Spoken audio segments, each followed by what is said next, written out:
सबसे पहले जो आज खरीद का संकट हमारे हरियाणा में बना हुआ है, जिसमें एक और तो हमारा किसान जिस पे प्रकृति की मार पड़ी है, दूसरी ओर खरीद व्यवस्था सरकार की तरफ से जो असंवेदनशीलता दिखाई गई है, हठधर्मिता दिखाई गई है, उसकी मार वो झेल रहा है। ऐसी परिस्थिति में मैं गहरी चिंता व्यक्त करता हूं और सरकार के प्रति गहरी निराशा।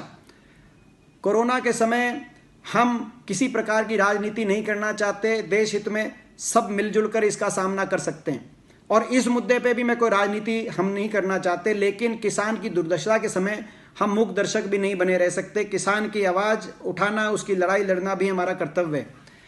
सरकार से मैं विनती करता हूं, हाथ जोड़ के आग्रह कि आपने लगातार 2 महीने से हम लगातार चेतावनियां दे रहे थे कि महामारी के समय खरीद होगी, आप अच्छे से व्यवस्था करिए, आड़तियों से, किसानों से पहले बातचीत करके सारी बातों का हल निकाल के ही इस सीज़न में खरीद में उतरिए, मगर आपने उन बातों को नज़रअंदाज किया, आप सोए रहे। आज ये संकट आगे सामने है।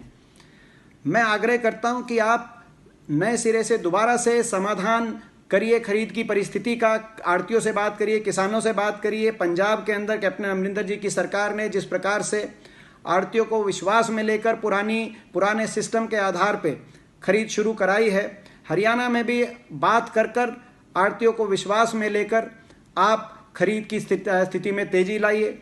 जो अव्यवहारिक कंडीशंस हैं, उन अव्यवहारिक कंडीशंस को आप जो है उस पर पूर्ण विचार करिए। आपदा का समय नए नए प्रयोग करने का समय नहीं होता। जिस प्रकार से आप नई नई कंडीशंस प्रयोग लेके आए हैं, उन पे बारे में गहनता से विचार करने की आवश्यकता है। जैसे किसान की उपज को, पूरी उपज को एक समय नहीं लेना, केवल उसका एक पार्ट लेना, 20 क्विंटल, 40-50 क्विंटल, और बारी बारी किसान को चक्कर कटवाने की बात हो। किसान की डायरेक्ट पेमेंट के अंदर कटौती, केसीसी के लोन की इत्यादि की लोन की कटौती की बात हो। आप जो पंजीकृत जिन किसान का नहीं हुआ, उनकी फसल कैसी खरीदी जाए, उस पर प्रश्न चिन्ह की बात हो। तो ये जो सारी बातें हैं, इन पे पूर्ण विचार करिए।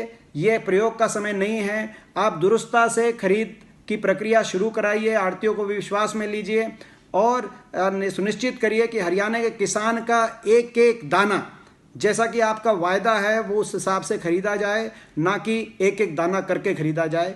मेरे ये आपसे आग्रह है। धन्यवाद।